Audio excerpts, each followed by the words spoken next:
we have work to do before Mihaela leaves us to go back to the works of the Council.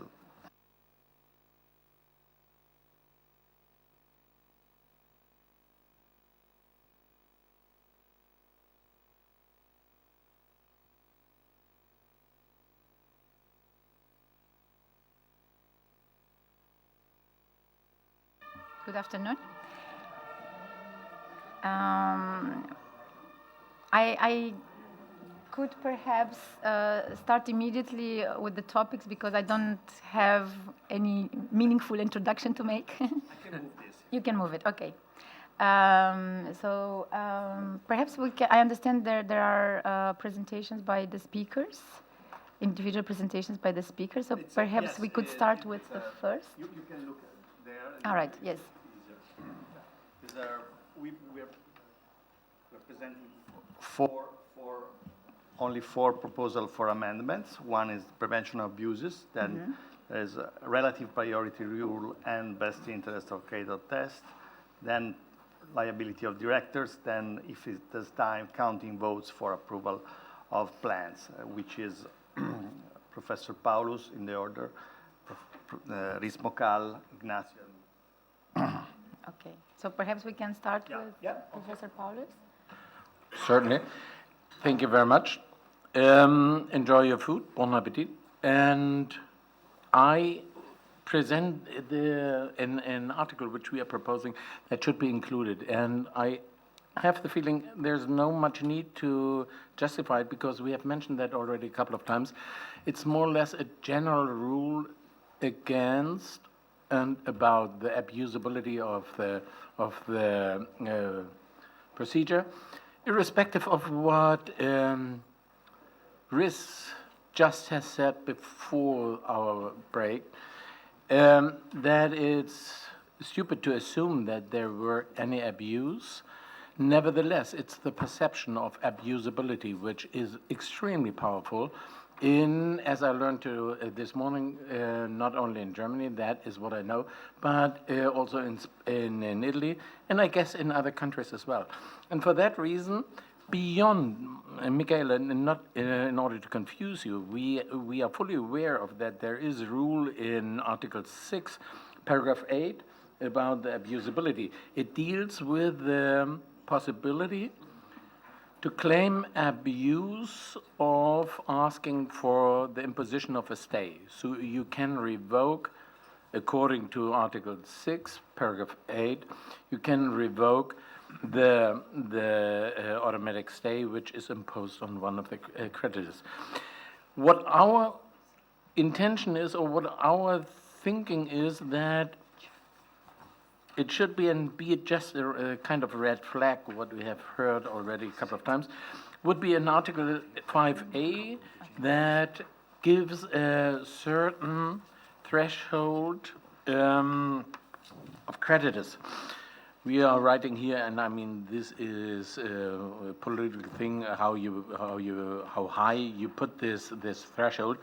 A creditors holding claims of at least 10% of the total indebtedness can, that is what we are proposing, at any time request the judicial or administrative authority to seize a restructuring procedure. So the entire procedure, not just lifting the stay, but the entire procedure.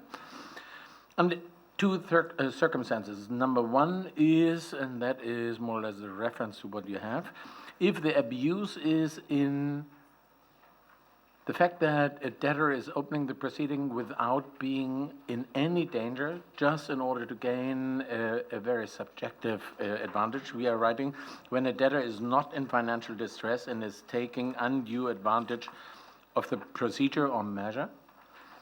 And much more realistically, probably, particularly inside of what Riz has said and others as well this morning, the huge danger in continental Europe is that the procedure is initiated too late. So once you're already in insolvency, and for that reason, we are proposing that the creditors can also intervene when a stay is in place under Article 6 if the plan has no reasonable prospect of being approved or implemented in furthering the procedure or measure would result in a damage to the creditors. So that is, once again, it's more of a psychological than of a really substantial fact. It meets, or that is our understanding, it meets the concerns of a broad majority of the interested general public that this procedure is too unilaterally presenting and offering rights to the debtor, and in order to give the creditors the feeling that they can counteract. We have the proposal of this Article 5A. Very good. If you agree, perhaps we can have a few questions for Professor Paulus, because I understand you have to leave. Yeah. Thank you very much. That's Yes. very kind. Any comments on how the issue of abuse is perceived in the working group that you are coordinating? May be useful. Well, it is definitely a concern.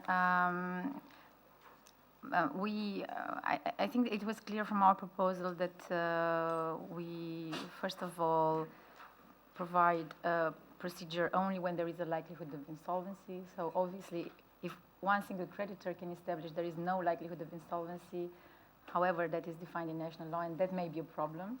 But if there's no such distress, then even a single creditor could object to the opening of procedures. It is true that in member states where the stay is obtained automatically upon application, that is very difficult to verify, and especially if creditors are given no possibility to be heard before the stay is imposed. But there are concerns about abuse. There are also concerns about companies regularly using this procedure, so restructuring like every couple of years or so. That's also an important aspect which was discussed by member states. I would like to perhaps from my side ask you if you think there is a need for a special rule in the proposal. Obviously, probably you do, but why is it not sufficient to leave that to member states? The idea here being that we give a lot of flexibility to member states. They can do still lots of things, and they also are very much against too broad scope of our proposal. So they will not be happy to introduce any new rules which were not there at the beginning, and which would take away some of their freedom to regulate. Makes a lot of sense. However, in this particular case, I would say, picking up now the common sentiment that I particularly in Germany have heard, this concern about abuse. Everybody who's discussing it is bringing a case which might be as individual as possible, but they are generalizing it and saying this is the big danger. So, and now learning that this is not the only, that we are not the only country where you have this kind of sentiment, I would say it would even help the European legislator to gain more credibility and more the credit of having a well-balanced statutory thing, because as it is now, or the complaint about the abusability is a complaint about that it's too one-sided. So it's giving too much power to the debtor. That is what is behind this complaint. And if you outbalance this by giving the creditors, on the other hand, the right, and that on a uniform level, after all, it needs then to be introduced. It needs to be introduced in 27 member states. Serves the balancing And this refers to something which I do not go into it, but Mihaela and I, we had earlier this morning a discussion about a particular situation, taking into account that you have by far not reached the same level of judicial trustworthiness into the system. I would say to have something which is a European rule giving a fine balance of the interests involved is much more helpful than if you leave it to the circumstances of a particular jurisdiction. That would be my response. Anybody else here from my... How do I go about this? Yeah, right. So this might be, you might take this as a political, the most political of all the rules, because although it might not be necessary for every jurisdiction, it's a present for Germany so that they would support some sort of directive. So it's a compromise in a way, which is, so if they really have that problem, let them have that. Doesn't really harm other countries. And Sure, if they ask for it. So I understood that this is part of the package. The proposal that we are making is, on the one side, to remove any requirement for a demonstration of imminent insolvency or near insolvency, which is even more explosive an issue politically, but which does draw on the most successful restructuring regimes on both sides of the Atlantic. As is well known, there is no requirement to demonstrate insolvency to access Chapter 11. And the same is true for the scheme of arrangements. And the same is true, and this is less well known, in relation to the UK administration process, where it is commenced either by the main bank with security over all or almost all of the debtor's assets, or by the debtor itself. Neither of those parties has to demonstrate insolvency in order to make an appointment out of court of the administrator. So something is going on if the most successful restructuring regimes, by common consensus on both sides of the pond, are able to dispense with a requirement to demonstrate insolvency. And in particular, wouldn't this be quite a nice carrot by which to induce directors of small and medium enterprises who would wish to retain an equity stake in the company to commence insolvency proceedings, this particular one, at the right time, and coupled with that, have this dynamite provision, which is basically, it's possible for any creditor to come to the court to persuade the court that either what is being proposed by the debtor is hopeless because the debtor is too far gone for there to be a restructuring plausible, it should go into liquidation. Or alternatively, the opposite, that there is no real distress at all, and the debtor is seeking a competitive advantage over its counterparts in the market. So it would be possible for either of those to be the basis on which to bring the invocation by the debtor of this process to a halt. But this is the other side of the coin from saying, allow and incentivize the owners and controllers of smaller entities, which are 98% of every single economy in the EU, including the UK, to make use of the system. So that's how we were proposing. And we have no illusions about how politically unpalatable each of those elements is and how politically impossible possibly the combination may be. But as it's our responsibility as those who have been funded by the Commission to study best practices, to present to you, free of any political considerations, just in the scholarly spirit, present to you what we think would be good for European economies. Well, thank you. Of course, there are different systems that we could have adopted in our proposal. One of our main concerns was also to build on the insolvency regulation and to ensure that these preventive restructuring procedures can circulate freely around the EU. And there already member states have decided by majority that there should be a likelihood of insolvency. Now, the way this can be defined in national law varies from country to country. The threshold might be very low, and that would be ideal. But since the insolvency regulation has already harmonized the condition for recognition of insolvency proceedings, we were bound by those conditions. Changing that condition now would mean that procedures implementing our proposal would not be recognized under the insolvency regulation, would not circulate freely, and so on. So these were the constraints that we had when we drafted this particular proposal. Of course, everything can be improved, and you know, why don't you stay in the EU and we'll improve it in a manner which is closer to the UK system. But with you gone, I'm afraid there's not many member states left which do not have such a condition in national law. So we could discuss, of course, the merits of different alternatives, but we have already certain rules which we need to follow.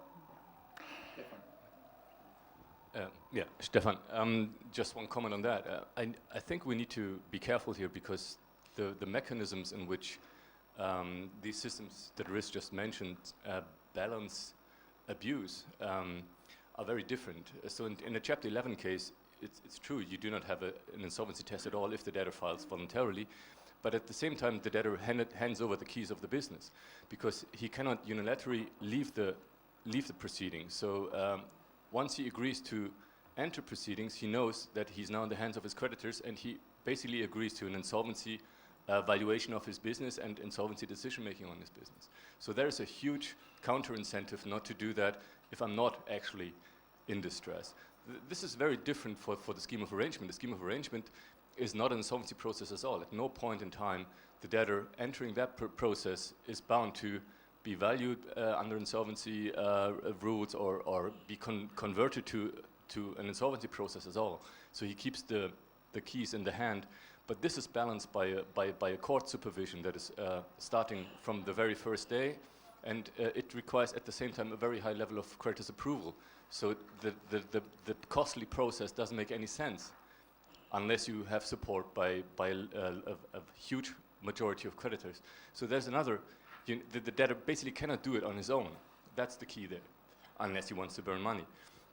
So, but these are very different counter-incentives. And the problem that I see in the directive, as I know it, because it's basically under construction, is that it doesn't give a clear line, because you could, if you do it badly, you could combine the one with the other. And so you could come up with an implementation that doesn't have a test up front and doesn't have any counter incentive at the end. So you would have a debtor being able to give it a try, to stay there for a while, and if it's not working, leaving it again without being converted to any other proceedings. So therefore I think the question is relevant, and therefore I think harmonization is relevant, because you need to give guidelines, certain guidelines to proceedings. Yes. Perhaps a very small comment, and then we can move to the next presentation. On the other side.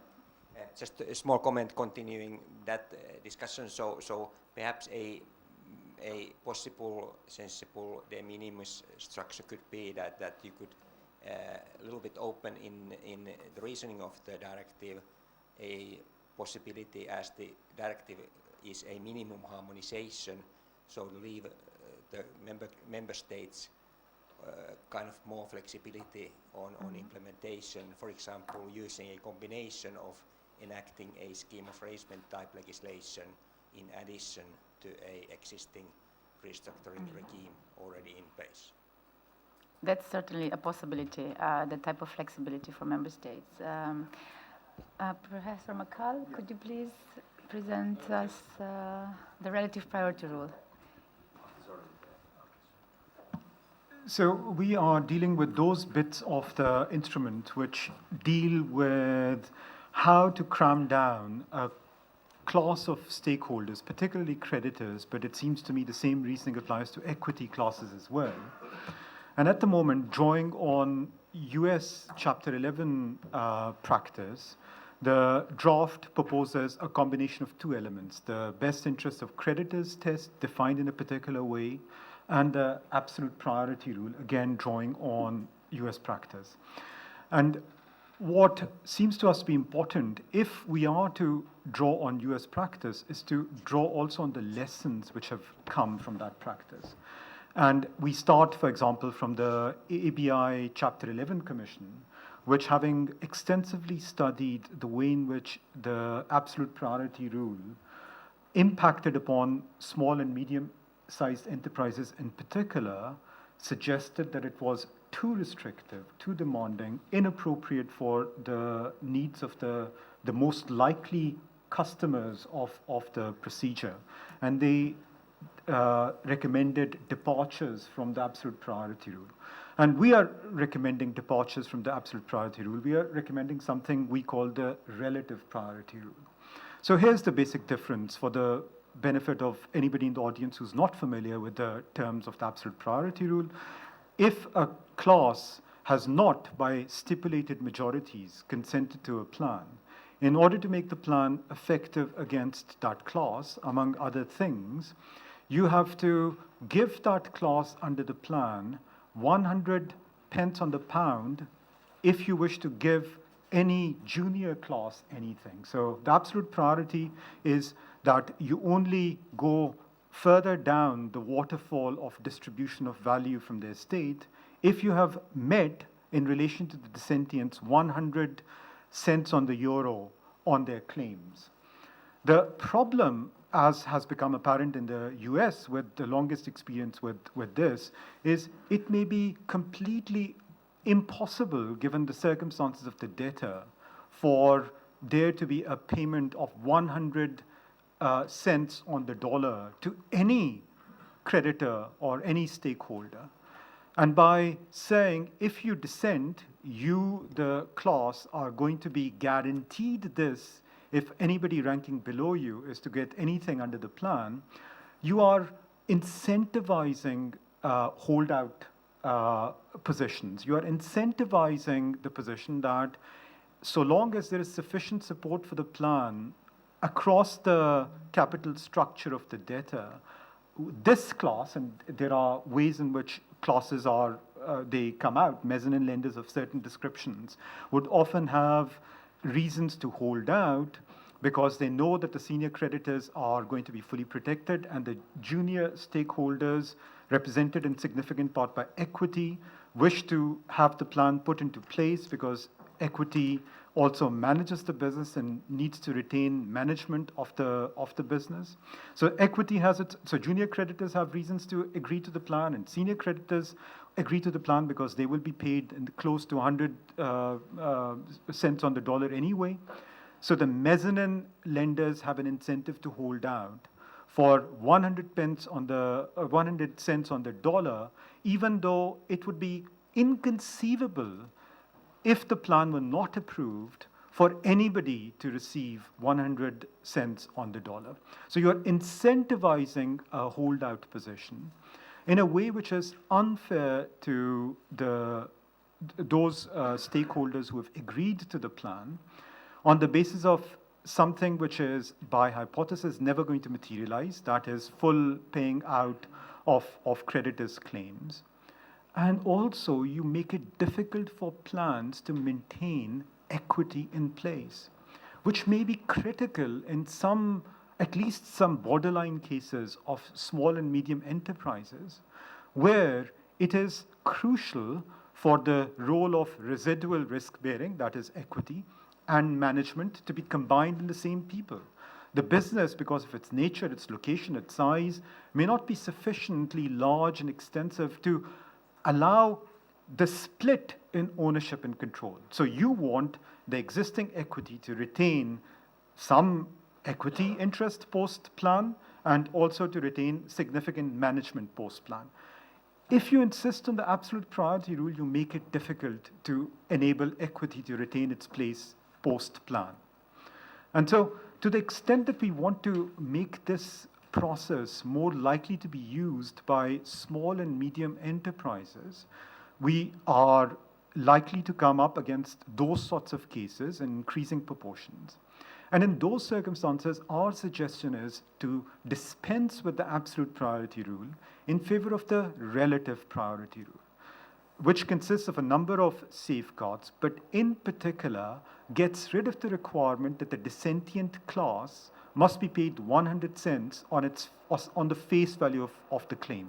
Instead, what the dissenting class must be paid, among other things, is what it would receive were the plan not to be approved.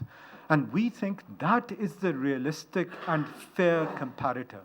If the dissenting class can show to the satisfaction of the court that the alternative would be 100 cents on the euro returns to them, then that is what the relative priority rule requires them to be paid. But if that's not going to be the outcome in the absence of the plan, then it seems unfair to enable them to free ride on the sacrifices that other creditor classes are making by agreeing to a partial write-down of their claims, which is what would happen if you insist on the absolute priority rule. And linked to that is a redefinition of the best interests test. In those cases where the alternative to the plan is a liquidation, then what ought to be promised to creditors who are in the dissenting class is what they receive in the liquidation.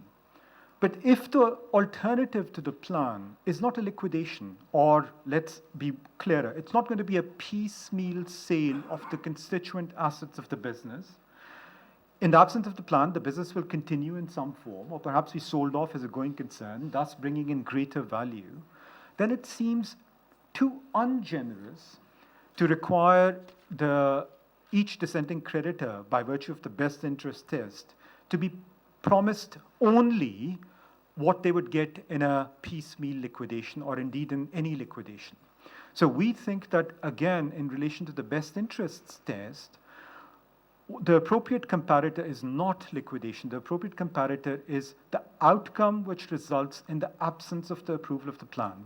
I want to hand the floor over to Mihaela and to the audience, but one thing, we are aware of the cost associated with this. We are aware that liquidation values, if liquidation is a comparator, liquidation values are going to be somewhat easier to pin down compared to pinning down what the alternative scenario would be if the plan is not approved, then what the value of the business would be in that situation. We understand that a degree of additional uncertainty results. However, balanced against that are the benefits of getting rid of the absolute priority rule. And in any cases, anybody who's advised in relation to a scheme or a Chapter 11 or a restructuring knows valuation disputes are endemic regardless of the point of comparison. People have a stake in arguing for higher or lower valuation. So no matter what the comparative scenario, people are going to argue. And that's certainly true for liquidation comparisons as well. So on the basis of those considerations, we really urge the Commission to dispense with the absolute priority rule, to learn from the current state of thinking in the Chapter 11 practice, not the state as it existed in 1978 when the absolute priority rule was put on the statute books, and to have a modern system fit for the Europe going forward, not fit for the US in 1978. Thank you. This is really very interesting, and we are not religious about the absolute priority rule.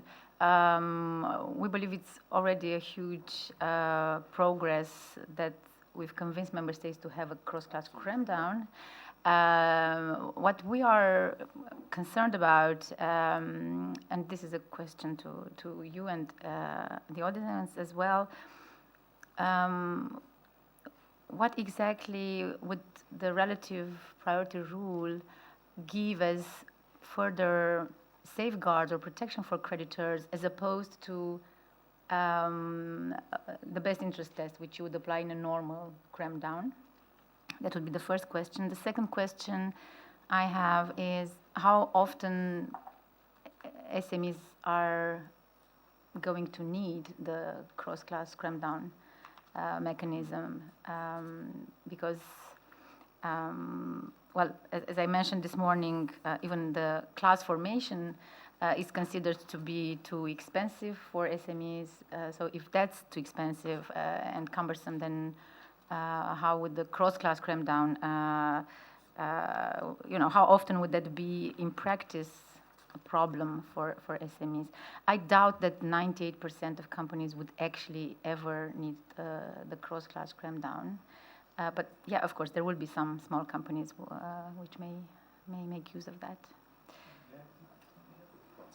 Actually, the Italian experience, not necessarily good, shows that small companies do make use of cross-class clampdown, and sometimes successfully, sometimes not successfully, but the procedure that allows cross-class clampdown is used extensively.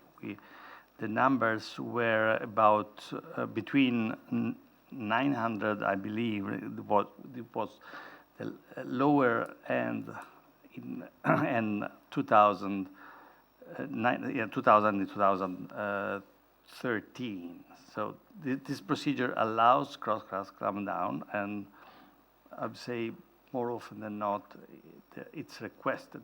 At least the plan contemplates the possibility of a cross-class clampdown. And just to, this is a profoundly important point about MISMEs and how relevant cross-class cramdown is going to be in relation to them. If you look at simple MISME structures, it's going to have, and let's talk about a corporate entity. Many MISMEs are sole proprietorships or partnerships which don't have a separate legal personality. But to simplify, let's look at a corporate incorporated MISME. It would have at least three claimant categories. It would have senior debt, which would often be the bank. It would have unsecured creditors, who would be trade creditors, tax authorities, and so on. Maybe even equity lending as well. And then you'd have equity. And so in those sorts of circumstances, a cross-class cram down may be relevant in order to cram down unsecured claims in order to give equity an opportunity to stay in place, or at least to retain some proportion of the value of the business post-plan. Now, this is, we think, this goes some distance to making the whole package more palatable to those states who are worried about equity not being given sufficient protection. But this sufficient protection being given subject to very serious constraints, and our definition of the relative priority rule is on page 3 of the document that we've taken the liberty of providing to you and to the audience. There are 3 requirements of the relative priority rule as we propose it, which is that all similarly ranked clauses should receive the same treatment, and just because you dissent shouldn't mean that you get worse treatment than a clause at the same level as you. That any lower ranking clause should not receive anything unless the dissenting clause has received what they would in the absence of the implementation of the plan, which I've already sought to explain. And importantly, that senior claimants, senior to the dissenting clause, should not receive more under the plan than the current economic value of their claims. So that should get rid of any concern that senior creditors might abuse the process by stripping the equity of its stake. So if senior creditors are owed whatever it is, they are not going to be able to receive more than 100 cents on the euro of the present value of their claims. So it's a very constrained, very carefully controlled test that we are suggesting. And it seems to us to take care of other elements which we've heard from you and from others. For example, about states being concerned about the process being too harsh on equity. Well, this is a way of preserving, at least a way of potentially preserving equity's position post-restructuring in small and medium enterprises.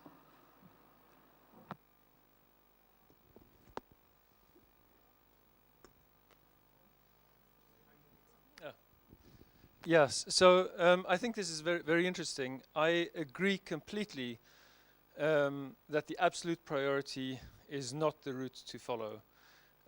I agree and understand the concerns that the research team has tried to address, and they absolutely do need addressing. What I am a little bit more doubtful about is whether this notion of relative priority is actually the right way of addressing these issues. Now, and the reason is that this relative priority concept is actually compromising priority. I think the right concept should be respecting priority, not absolute priority, but respecting priority, but also not compromising priority, because what you're doing is you're taking from a class that is entitled to value and you're actually giving to a class that is not entitled to value. Now, I'll just to explain this, let me give a very, very simple example, just to demonstrate. Take this situation, I'll go very slowly. Senior debt and junior debt. Senior debt is 50, junior debt is 50 also. If no plan comes about, the value is 20, and if a plan comes about, the value is 40. Now initially, all of you will agree with me that that 40 in value that is realized with the plan ought to be allocated to the senior class that is entitled to all of the value, because its claim is 50 and the maximum value you can realize is only 40. Now what this relative priority rule suggests is that the following distribution would be permissible even if the senior class dissents, and that is this. It would be permissible to offer the senior class, for instance, 25, and offer the junior class 15, thereby taking 15 from the senior class and affording it to the junior class of creditors. I would say that should not be permissible. The parties have contracted on the basis of their priority. The junior classes received high interest rates, senior classes received low interest rates, and this is the compensation, their priority. That is now distorted. So what the comparator is, in your hypothetical, the comparator is so let that 50. be 30. So let that be 30. Take 30 and 40. Same thing. Sorry, I've now lost, but the way that you originally set up Yeah. so the relative priority rule, by stipulation in your thought experiment, the comparator was, in the absence of the plan, the senior class would receive 50. Well, by definition, the first requirement is, what's the comparator scenario? The comparator scenario you've just given is senior claimants receive 50. So any plan which gives them less than 50 will not be approved. The comparator is 20. So if there is no plan, they get 20. They have the claims, the notional amount of the claims is 50. 50 senior, 50 junior. The value is no plan 20, with a plan 40. Now, that 40, according to, in the US absolute priority rule, but also if you respect priority, that 40 would be allocated fully to the senior class. And what you are suggesting now under the relative priority rule, which essentially is saying nothing more than senior classes have to be treated better than junior classes, but we're not going to say how much better, is saying that you can actually take 15 in value from the senior class and give that to the junior class, even though on the basis of their existing priority, they're not entitled to that. And I'm saying that is not good. That is not good for lending practice, and it gives junior classes holdout position, which will negatively impact your out-of-court restructuring negotiations. Aren't you proposing the APR? I am not. I am. But it looks like. I am not. There is a difference, because, for instance, the absolute priority rule is very absolute. It says that a senior class has to be paid in full before any other class can be paid. Now, in certain systems, for instance in the Netherlands, you also have a different priority rule. For instance, that senior classes have to get twice what a junior class gets, but doesn't have to be paid 100%. That doesn't work under the absolute priority rule. So, but what I would propose is that this priority rule is respected. Now, the key thing that you're trying to address for SMEs is the ability to give the equity, to have equity, the entrepreneur.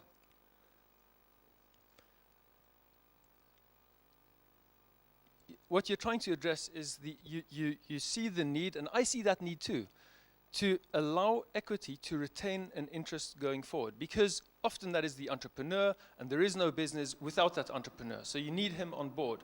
What I would say is this: that equity interest that the entrepreneur retains must not be based on its existing legal position, its existing shareholding. it must be based on the value of his continued involvement going forward, which is a completely different base for retaining that value. So let me take this example. Take the example. 1 minute. Take this example. Say that the value without the entrepreneur is 40, and with his continued involvement, the value is 100.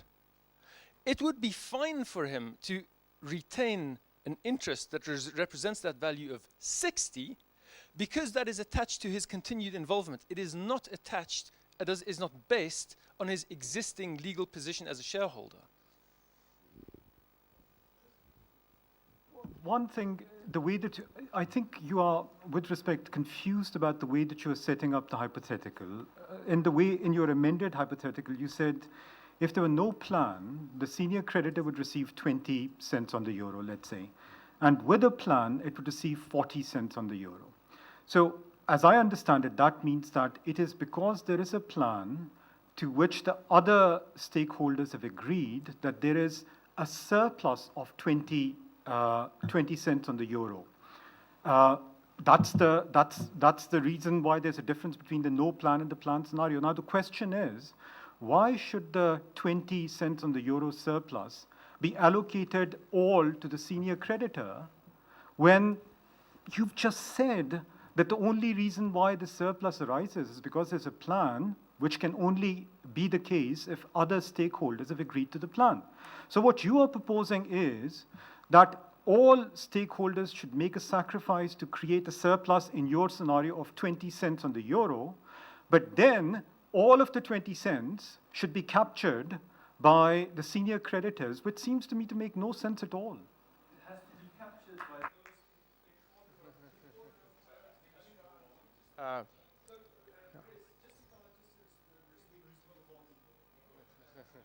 by Just a very short comment. I understand you're suggesting there's going to be a band. Consenting creditors will have as a ceiling the economic value of the claim today. Non-consenting will have as a floor the economic value of the claim today. My concern about the ceiling is that this will remove the incentive for people to consent, because if all they're going to get is what the claim is worth today, what is their incentive to go into the trouble?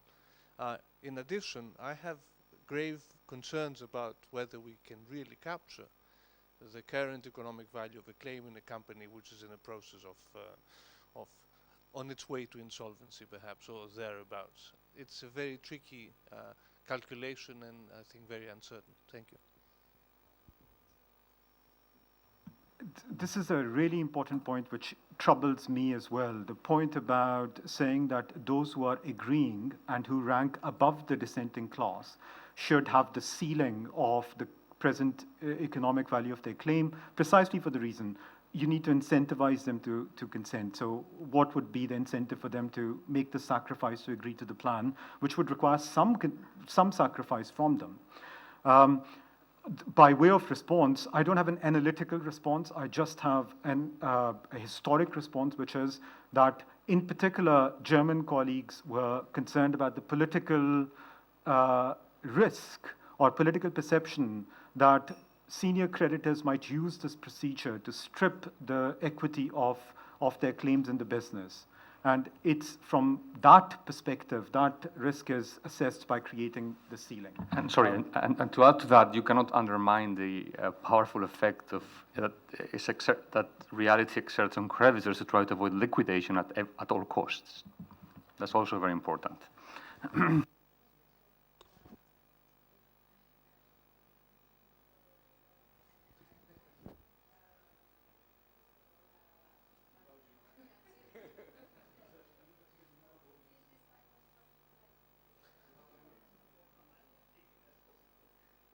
As we want to have Mihaela as chair, we should move on, and then we have the whole afternoon to discuss.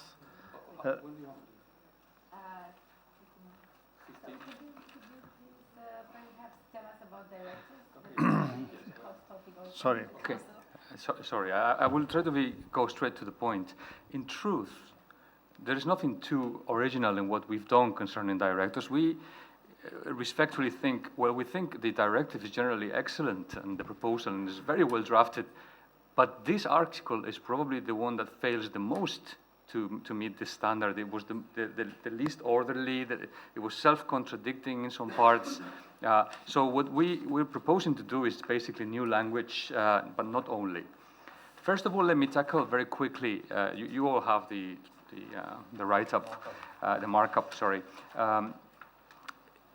The concept of likelihood of insolvency seems quite strange and perhaps inadequate, because by definition, every company has a likelihood of insolvency, is smaller or bigger, but likelihood is a possibility. If by likelihood you mean probability, therefore more probable than not, that entails a calculation of probability, which is pretty difficult to assess. So we just basically try to link, to define the moment, to link it with known and experienced definitions of when action should be taken by simply referring to when the debtor is or would imminently become unable to meet its obligations, with a view to do two things. First, refer to imminent or on the verge of, which is a concept that we are all familiar with in the European Union because it's in many laws.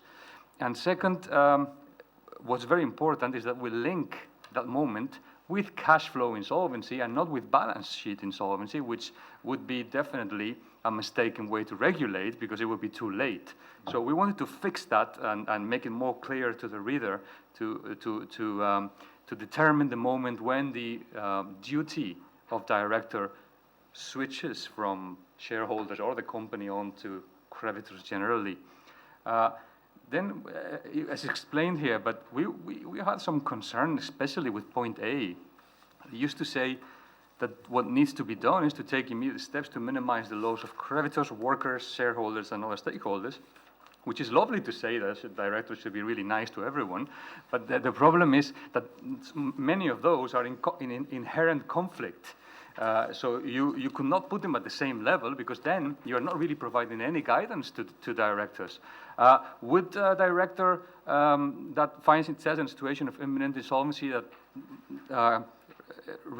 executes an action that benefits shareholders at the expense of creditors, therefore externalizing the risk on creditors, be compliant with 1A as it was written? It would have. If a good lawyer, and there are many in this room, could have argued yes. Well, you know, I did in favor of shareholders, so that's what it looks like here. So what we tried to do is make sure that we change that and we make reference to the interest of creditors as a whole, therefore acting as if everyone would be benefited by the action by minimizing the risk or maximizing the value of the business, independently of the hierarchy of claims between creditors and shareholders themselves. So this is a very classic way of defining things, and it's nothing special, it's just more orderly. Then B, C, and D seem to overlap, so we just tried to simplify the drafting of it.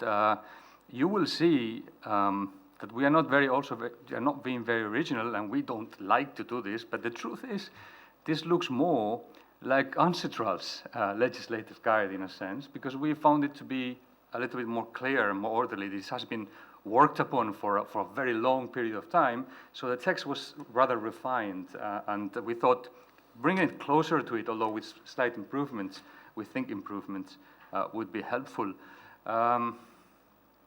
Then another element that we wanted to introduce, or we thought would be helpful, is to flesh out what type of actions would a director be expected to do on the verge of insolvency? Because if you just create a general definition as, you know, directors, a classical wrongful trading provision, which would be do anything that's necessary to minimize damage to creditors, that's very nice.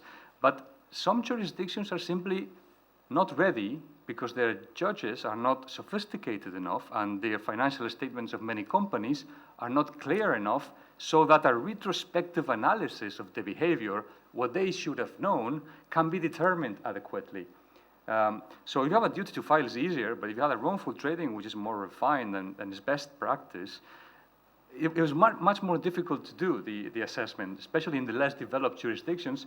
And between the 27 jurisdictions, there are different levels of development in terms of practice in insolvency and pre-insolvency. So we thought it would be useful to flesh out what things would be expected from a director in that period. You can see them listed here. One of them, of course, is to file for formal insolvency proceedings, but not only. Basically paying attention to the business, requesting additional information, gathering and evaluating the financial situation tools. You just have a read at it. You might, of course, want to take this out and bring others in, but I think it would be very useful for member states to identify what type of action would be expected from directors. And finally, and summarizing a lot, we thought it was worth also including a liability rule, because there was none. It just said, so member state will make sure that this is considered. But what we say, well, once it has been established that directors have misbehavior in this situation, breaching the duties that are envisaged in the rest of the article, then liability should arise as a consequence thereof. And then we make it make two things very clear. First, that it should be basically it's a compensation for damages.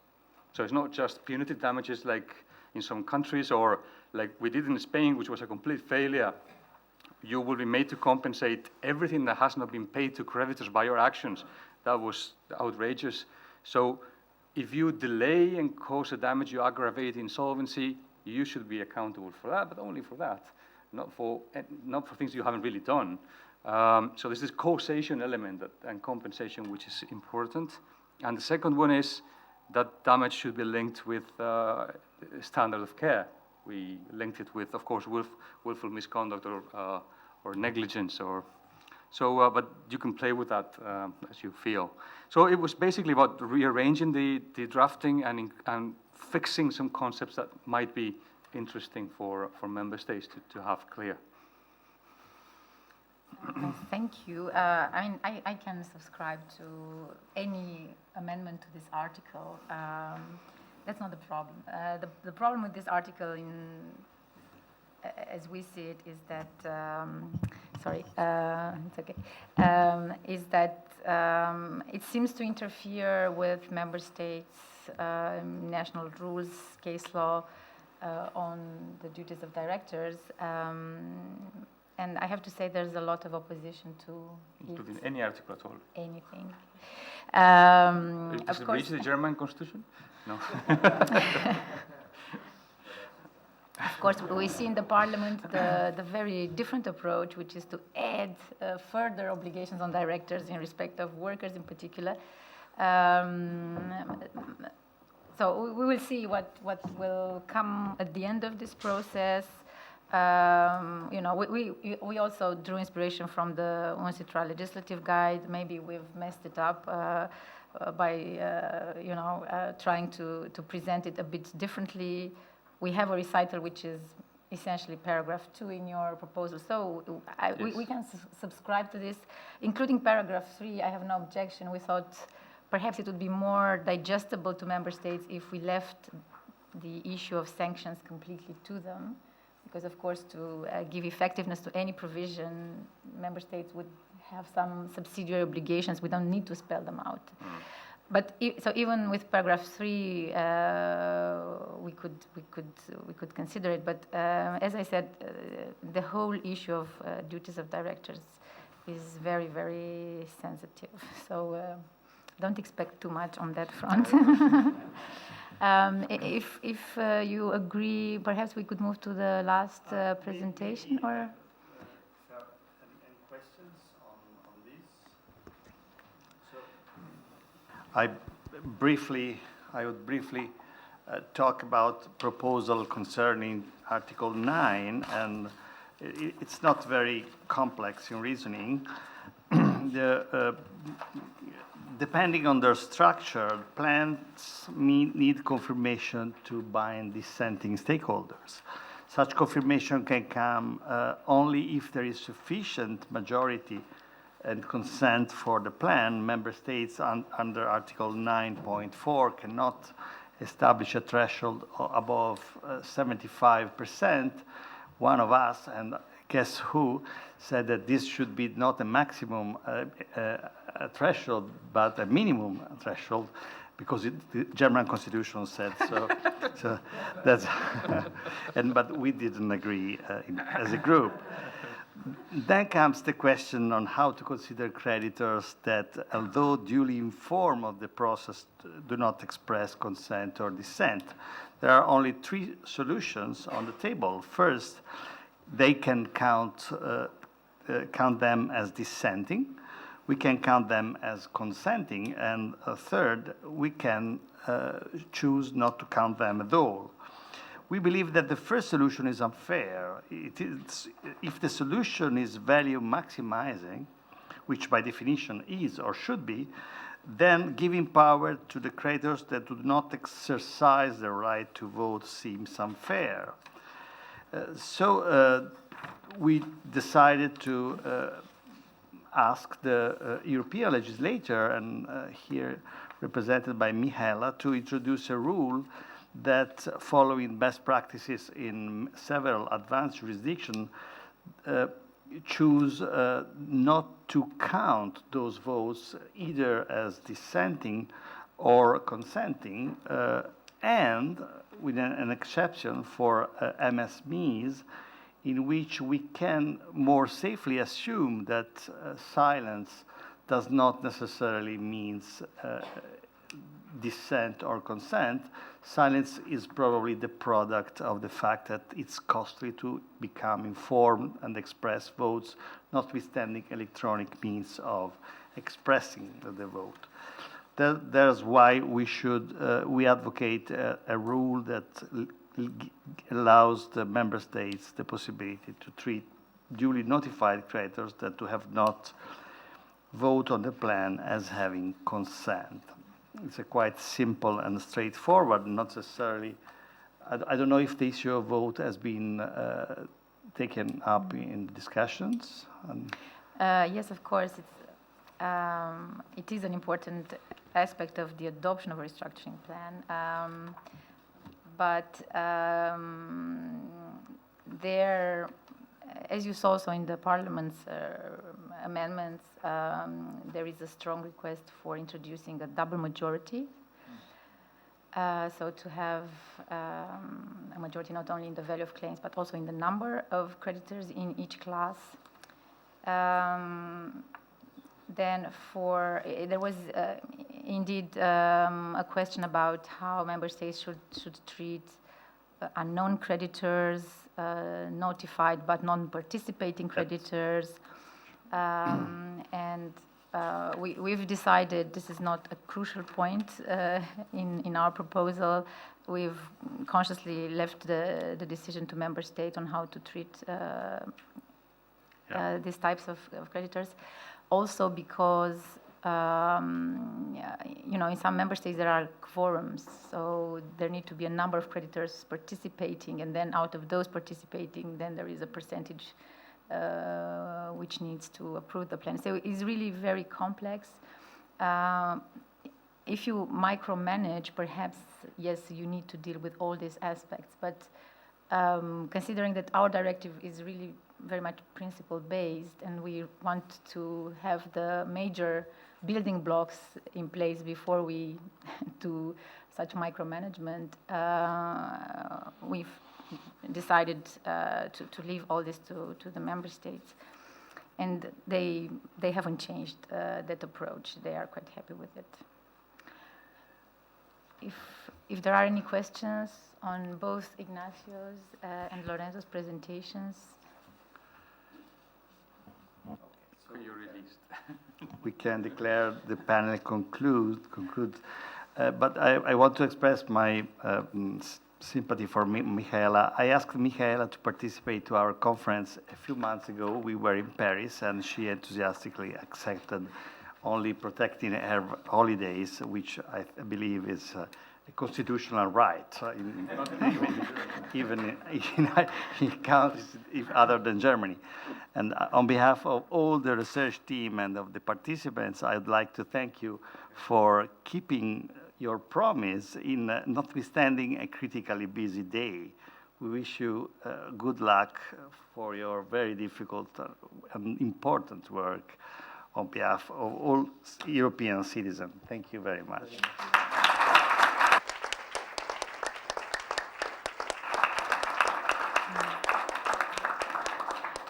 Thank you for having me. I mean, you could have chosen other people to do this job. No replacement, no substitutes. That's very kind. I just wanted to say that my colleague Andrej Vondracek is in the room. He will continue following your discussion. So you could, in fact, continue discussing the APR rule and directors and everything else, because we have ears And on the ground. maybe Andrej is more open than you. We can expect. Of course. I don't think that's possible. Thank you. Try, very, very try. much. Thank you. Really, really pleasure. Pleasure seeing you again.